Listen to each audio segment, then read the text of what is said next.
Hello students, हमने लिया है बेसिक मैथ का एक क्वेश्चन और इस सीरीज में हम सॉल्व कर रहे हैं नीट की पूरी फिजिक्स और इसे हम कवर करने वाले हैं क्वेश्चंस की हेल्प से। ओके, तो यहाँ पे क्वेश्चन दिया है, find the value of sine -45 degrees, tan 225 degrees, cos 300 degree and sec 120 degree. Okay, तो यहाँ पे हमें कुछ ट्रिग्नोमेट्री रेशियोज़ दिए हैं, उनकी हमें वैल्यूज़ निकालनी है। ठीक है, तो देखिए इनको सॉल्व करने के बहुत सारे तरीके हैं और मैं आपको एक एक क्वेश्चन में मतलब एक ऑप्शन में बहुत सारे ऑप्शंस के तरीके बताऊंगी सॉल्व करने के।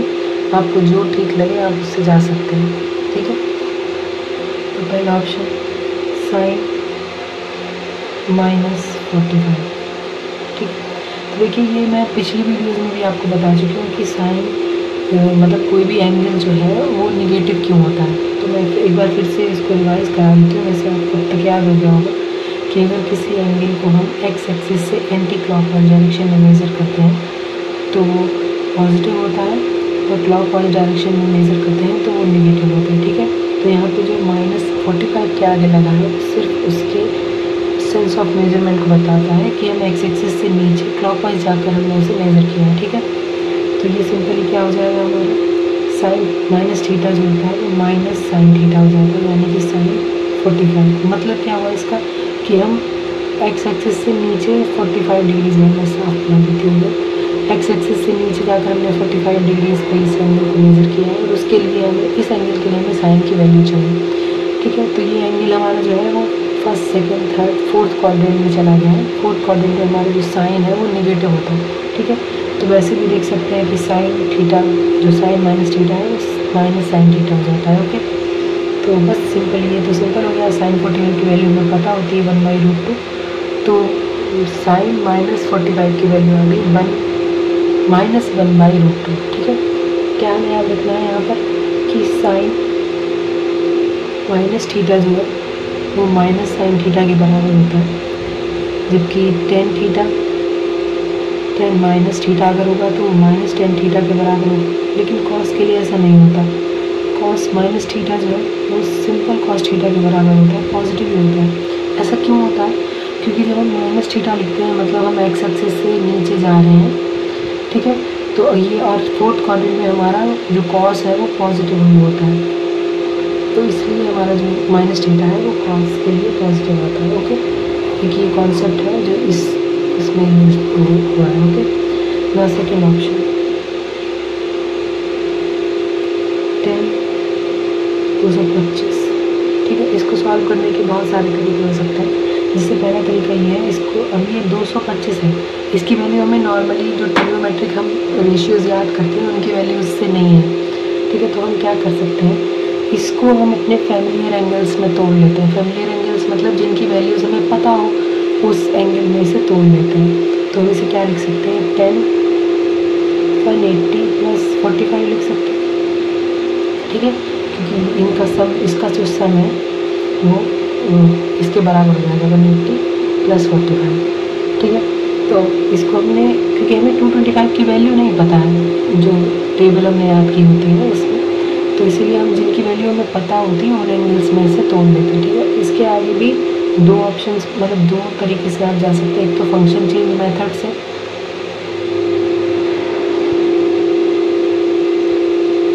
या फिर आइडेंटिटी मेथड से। मतलब एक आइडेंटिटी यूज़ करते हैं, इसमें आइडेंटिटी यूज़ करते हैं, उससे भी सॉल्व कर सकते हैं, और फंक्शन चेंज के मेथड से भी सॉल्व कर सकते हैं। ठीक है, तो पहले इससे कर लेते हैं आइडेंटिटी मेथड। कैसे? जैसे कि 10a + b का ही लिखा है तो उसको हम आइडेंटिटी खोल लेते हैं। उसकी क्या हो जाएगा, 10a + 10b upon 1 - 10a 10b। ये फॉर्मूला होता है, आइडेंटिटी होती है। ठीक है, तो इसको ऐसे लिख सकते हैं। तो इसको a + b के फॉर्मेट में हम ऐसे लिख सकते हैं। तो यहाँ से क्या हो जाएगा, 10 180 + 45 को लिख सकते हैं 10 180 + 10 45 अपॉन 1 - 10 180 × 10 45। ये एंगल्स ना लिखने की जगह आप डायरेक्ट वैल्यू रख के भी सॉल्व कर सकते हैं, टाइम कम लगेगा। 10 180 मतलब 10 180 जो है वो 10 0 का बराबर होता है, 10 0 के बराबर, यानी कि 0 हो गया। 10 180 10 0 के बराबर होता है और 10 0 0 होता है, ठीक है। प्लस 10 45 की वैल्यू 1 होती है, माइनस अपॉन 1 माइनस 10 180 की वैल्यू 0 हो गई, तो ये पूरा टर्म तो 0 हो जाएगा, ठीक है। तो यानी 1 माइनस 0, तो ये क्या बचा हुआ, ओके। यानी कि 10 to 25 की वैल्यू प्लस 1 आ गई, ठीक है। ये तो हो गया मेथड 1, ये तो हो गया मेथड 1। अब हम जाते हैं फंक्शन चेंज मेथड से, ठीक है। फंक्शन चेंज मेथड से कैसे करेंगे, 10 हमने लिखा था 180 प्लस 45, तो देखिए फंक्शन चेंज मेथड क्या होता है कि अगर हम किसी एंगल को a प्लस बी के फॉर्म में लिख रहे हैं, मान लीजिए कोई थीटा है, उसको हमने a प्लस बी के फॉर्म में तोड़ लिया, तो जो हमारा a है वो डिसाइड करता है कि फंक्शन चेंज होगा या नहीं। जैसे कि हमारी जो रेफरेंस लाइन होती है एंगल के लिए 0 90 180 270, ठीक है। ये तो सबको पता ही होगा, 90 डिग्री 90 डिग्री इसके 4 क्वाड्रेंट होते हैं। तो अगर जो हमारा a है वो वर्टिकल लाइन पे लाई कर रहा है, मतलब 90 और 270 है, तो फंक्शन चेंज हो जाता है। और अगर वो हॉरिजॉन्टल लाइन पे लाई कर रहा है, रेफरेंस जो हमारा है वो अगर हॉरिजॉन्टल लाइन पे लाई कर रहा है, मतलब 180 और 0 है, तो फंक्शन चेंज नहीं होता है। जैसे a जो है वो हमारा रेफरेंस एंगल है कि उसके आगे या पीछे जाकर हमने अपने एंगल्स लिखे हैं, ठीक है। तो रेफरेंस एंगल जो हमारा, अगर वो वर्टिकल रेफरेंस है, वर्टिकल लाइन का रेफरेंस है, यानी कि 90 प्लस माइनस थीटा लिखते हैं अगर हम, या फिर 270 प्लस माइनस थीटा लिखते हैं, तो फंक्शन चेंज हो जाता है। फंक्शन चेंज हो जाता है। चेंज कैसे, साइन का जो है कॉस हो जाता है और कॉस का साइन हो जाता है। मतलब साइन 90 प्लस माइनस थीटा लिखेंगे तो वो कॉस थीटा हो जाएगा, कॉस 90 प्लस माइनस थीटा लिखेंगे तो वो साइन थीटा हो जाएगा, ओके। ऐसे 270 के लिए भी अगर साइन 270 प्लस माइनस थीटा लिखेंगे तो वो कॉस थीटा हो जाएगा, या फिर कॉस 270 प्लस माइनस थीटा लिखेंगे तो वो साइन थीटा हो जाएगा, अंडरस्टूड। ऐसे सिमिलर होता है 10 के लिए, 10 थीटा कॉट थीटा में बदलता है और कॉट थीटा 10 थीटा में बदलता है। डिफरेंस अगर हमारा 90 और 270 है, ठीक है। लेकिन हमारा जो ए एंगल है, अगर वो हॉरिजॉन्टल रेफरेंस है,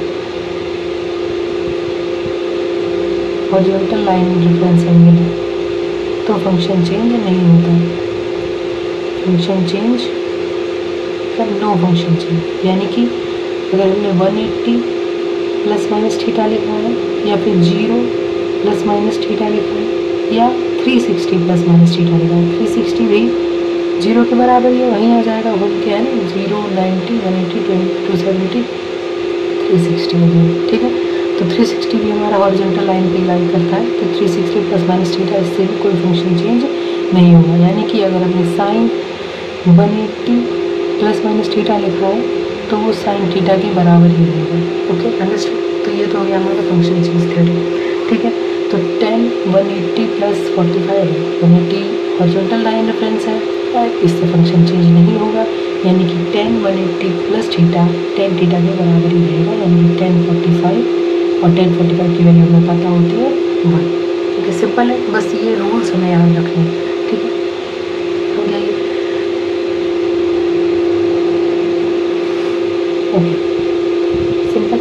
अब नेक्स्ट है हमारा cos 300, ओके, cos 300 इसको हम लिख सकते हैं, इसको भी हम कई तरीके से सॉल्व कर सकते हैं। अगेन इसको हम लिख सकते हैं cos 360 माइनस 60, ठीक है, 360 माइनस 60, या फिर इसको आप 270 प्लस 30 भी लिख सकते हैं। चेंज आपकी उस पर डिपेंड करता है, रेफरेंस पे जहाँ कैसे लिखना चाहते हैं, क्योंकि 270 प्लस 30 की वैल्यू भी 300 ही आएगी और 360 माइनस 60 की वैल्यू भी 300 ही आएगी, ओके। तो मैं दोनों से सॉल्व करके दिखा देती हूँ। जैसे cos अगर 360 माइनस 60 आपने लिखा है, मतलब cos 360 माइनस 60 मतलब cos a माइनस b, तो 360 हॉरिजॉन्टल लाइन है फंक्शन को चेंज नहीं करता, यानी कि हमारा ये cos 60 ही हो जाएगा। cos 60 हमारा होता है हाफ। ओके, सिंपल है। ऐसे ही अगर आप इसको cos 270 + 30 लिख रहे हैं तो ये cos 270 ये फंक्शन को चेंज कर देगा, तो ये हो जाएगा हमारा sin cos 270 + theta sin theta हो जाता है, और sin थीटा मतलब यहाँ पे sin 30 हो जाएगा, और sin 30 हमारा होता है हाफ। ठीक है, और फिर इसके हम प्लस माइनस एंगल की भी वैल्यूज़ देख लेते हैं। तो जैसे कि फंक्शन चेंज में ही इसी रेफरेंस से हम देख लेते हैं। जैसे जो हमारे 4 क्वाड्रेंट होते हैं, एग, शुगर, 2, कॉफ़ी, आपने ये ट्रिक पढ़ी होगी। मतलब फर्स्ट क्वाड्रेंट में ऑल ट्रिग्नोमेट्रिक रेशियोज पॉजिटिव होते हैं, सेकेंड क्वाड्रेंट में साइन और उसका रेसिप्रोकल जो होता है वो कॉसेक, वो पॉजिटिव होते हैं। थर्ड क्वाड्रेंट में टेन और उसका रेसिप्रोकल कॉट पॉजिटिव होता है। थर्ड क्वाड्रेंट में कॉस और उसका रेसिप्रोकल सेक पॉजिटिव होता है। ओके, तो ऐसे देखो 360 जो है वो कहाँ, सॉरी 300 जो है वो कहाँ आएगा, 360 - 60 इस क्वाड्रेंट में आएगा, या फिर 270 से आप 30 आगे जाएंगे तो वो फोर्थ क्वाड्रेंट में आएगा। तो कॉस फोर्थ क्वाड्रेंट में पॉजिटिव रहता है, इसीलिए ये वैल्यू भी पॉजिटिव ही रहेगी। अगर ये थर्ड क्वाड्रेंट में या सेकेंड क्वाड्रेंट में पड़ता तो वो वैल्यू नेगेटिव होती, तो हम इसके अपनी जो वैल्यू आई उसके आगे हमें माइनस लगा देंगे। ओके, अंडरस्टूड, सिंपल है। और इसको अगर आपको ये फंक्शन चेंज वैसे है तो आसान, अगर आपको ये रूल्स याद है तो, अगर नहीं याद है तो आप इसको आइडेंटिटी से भी कर सकते हैं, बहुत सिंपल है। वो थोड़ा लंबा मेथड पड़ जाता है क्योंकि उसमें हमें एंगल्स लिखने पड़ते हैं, लेकिन अगर आपको ये नहीं याद है तो आप वैसे ही कर सकते हैं। मैं एक बार रेफरेंस के लिए बस करके दिखा देती हूँ कि अगर cos 360 - 60 अगर हम लिख रहे हैं तो ये हमने लिखा है cos A - B। ठीक है, तो cos A - B की आइडेंटिटी क्या होती है, cos A cos B plus sin A sin B। ठीक है, जो cos की आइडेंटिटी होती है उसे हम कैसे याद रख सकते हैं, जब एंगल के अंदर माइनस होता है तो आइडेंटिटी में प्लस आता है। ठीक है, cos के लिए उल्टा होता है, साइन में सेम एंगल की जगह मतलब सेम साइन सेम रहता है, cos में उल्टा हो जाता है। ठीक है, तो cos A cos B plus sin A sin B लिख सकते हैं। cos 360 मतलब cos 0 1 इंटू cos 60 मतलब sin 30 हाफ हो जाएगा ये, प्लस sin 360 मतलब sin 0 और वो 0 होगा तो ये पूरा टर्म भी 0 हो जाएगा, तो यहाँ से भी हाफ हो जाएगा। ठीक है, सिंपल है। तो जिस भी रेफरेंस से मतलब जिस मेथड से आपको इजी लगे तो उस मेथड से आप कर सकते हैं। ओके, तो ये आ गया हमारा cos, आंसर क्या आ गया हमारा, cos 300 जो है वो उसकी वैल्यू हाफ आ गई। Okay, now sec 120 sec 120। Next हमारा क्या है, फोर्थ ऑप्शन sec 120। ठीक है, sec 120 को अगेन हम लिख सकते हैं। जो sec है उसकी नॉर्मल वैल्यूज़ हमें याद नहीं होती हैं, मतलब जो हम याद करते हैं ट्रिग्नोमेट्रिक टेबल्स में नहीं, उसमें रेफरेंस में हमें sec की वैल्यू ऐसे डायरेक्टली याद नहीं होती, तो sec को हम cos में बदल लेते हैं क्योंकि sec जो है वो cos का रेसिप्रोकल होता है। तो sec को हम लिख सकते हैं 1/cos 120। ठीक है, तो cos 120 को अगेन हम दो तरीके से सॉल्व कर सकते हैं, cos 180 - 60 लिखिए, या फिर और cos 90 + 30 भी लिख सकते हैं। आप किसी भी तरीके से लिख सकते हैं, ये अगर आपके रेफरेंस पे डिपेंड करता है। 180 में तोड़ना ज़्यादा सही रहता है मेरे हिसाब से, क्योंकि उसमें फंक्शन की आपको चेंज में याद रखना पड़ता है। बाकी आपकी मर्ज़ी, आप किसी भी तरह से जा सकते हैं। अब मैं दोनों सॉल्व करके दिखा देती हूँ। cos 180 - 60 लिखेंगे तो 1/cos, फंक्शन चेंज नहीं करेगा तो ये cos थीटा का थीटा ही रहेगा, cos 60 का 60 ही रहेगा। ठीक है, और 180 - थीटा का मतलब क्या हुआ, 180 में से थीटा माइनस कर रहे हैं तो हम सेकेंड क्वाड्रेंट में पहुँच रहे हैं, और सेकेंड क्वाड्रेंट में हमारा जो cos है वो नेगेटिव होता है। ठीक है, तो इसके लिए इसके आगे माइनस आ जाएगा। ठीक है, फंक्शन 180 ने फंक्शन चेंज नहीं किया, लेकिन cos - थीटा था, मतलब 180 - थीटा था, तो ये सेकेंड क्वाड्रेंट में जाएगा, और सेकेंड क्वाड्रेंट में जो हमारा cos है वो नेगेटिव होता है, इसलिए इसके आगे माइनस आएगा। ठीक है। ठीक है। तो cos 60 की वैल्यू हमें पता होती है, हाफ होती है, और 1/हाफ होगा तो ये 2 ऊपर चला जाएगा, यानी कि -2 इसकी वैल्यू होगी। ओके, सिंपल है। sec 120 की वैल्यू -2 आ गई, ठीक। अब इससे रेफरेंस से करके दिखा देते हैं। cos 90 + 30 अगर हम लिखेंगे तो ये 1/90 फंक्शन चेंज कर देता है, तो sin थीटा हो जाएगा। ये cos जो है वो साइन में चेंज हो जाता है, cos 90 + 30 sin 30 हो जाएगा, ठीक। अगेन 90 + 30 यानी कि 90 + 30 है, 90 + 30 फिर से हम सेकंड क्वाड्रेंट में पहुँच गए। सेकंड क्वाड्रेंट में हमारा cos जो है वो नेगेटिव होता है, इसलिए इसके आगे भी माइनस आ जाएगा।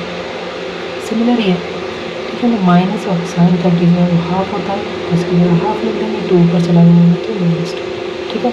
सिमिलर है, किसी भी रेफरेंस में आप तोड़ सकते हैं, इधर मतलब 180 के रेफरेंस में ले लीजिए या फिर 90 के रेफरेंस में लीजिए, इट्स अप टू, ठीक है।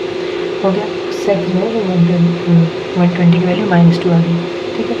अब एक और चीज़ है जो यहाँ पे हम इससे भी ईजी हम फंक्शन को भी ना चेंज करते हैं, इससे भी ईजिली हम सॉल्व कर सकते हैं एम आर स्टार मेथड से। जी हाँ, आपने ठीक सुना, मैं बात कर रही हूँ एम आर स्टार मेथड की। I am student of Manish sir, तो इसको हम एम आर स्टार से भी सॉल्व कर सकते हैं। एम आर स्टार क्या कहता है कि अगर कोई दो एंगल्स हैं θ1 + θ2, उनका सम अगर 180 है, ठीक है, तो उनके जो ट्रिग्नोमेट्रिक रेशियोज़ हैं उनकी वैल्यू मैं मोड लगा देती हूँ यहाँ पे सेम होती है। मतलब क्या हुआ कि अगर कोई एंगल, दो एंगल्स हमने लिए हैं जिनका सम 180 है, तो उनके ऑल ट्रिग्नोमेट्रिक रेशियोज़ की वैल्यू सेम होती है। जैसे एग्जांपल के लिए sin θ1 की जो वैल्यू होगी वही sin θ2 की वैल्यू होगी। शर्त क्या है कि θ1 और θ2 का जो सम है वो 180 होना चाहिए, ठीक है। अब इसमें ध्यान क्या रखना है कि साइन के लिए तो ये सिमिलर ही रहता है, बस कॉस और टेन के लिए ये चीज़ ऐसे हो जाती है कि कॉस θ1 जो है वो -θ2 होता है, और टेन θ1 जो है वो -tan θ2 होता है। इफ़ θ1 या 2 जो है वो 90 से बड़ा हो। मतलब क्या हुआ, अगर एक एंगल 90 से बड़ा है तो दूसरा 90 से छोटा होगा, क्योंकि 90 के बाद जो है वो हमारा ये यहाँ पे तो ऑल पॉजिटिव होता है, यहाँ साइन पॉजिटिव होता है।